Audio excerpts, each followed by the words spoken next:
Is 8-ball pool refusing to open on your BlueStacks 5?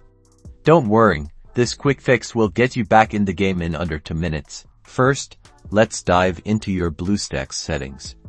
Look for the gear icon, typically located on the side toolbar, and click on it. In the settings menu, navigate to the graphics tab. This is where we'll make some crucial adjustments. Under graphics engine, switch from performance mode to compatibility mode. This often resolves compatibility issues with certain games. Next, check the graphics renderer. Make sure OpenGL is selected. If it's on DirectX, changing it to OpenGL can sometimes solve the problem. Now, locate the ASTC Textures setting. Choose Software Decoding. This can improve compatibility, especially with older games or certain graphics cards. Alright, now let's close the settings and head back to the BlueStacks home screen. Locate and click the Instance Manager icon. It looks like multiple screens stacked on top of each other.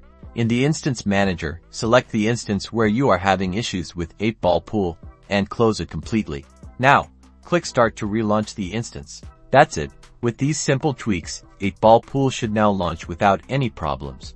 Get back to racking those balls and sinking those shots. If you still face the same problem, try restarting your PC.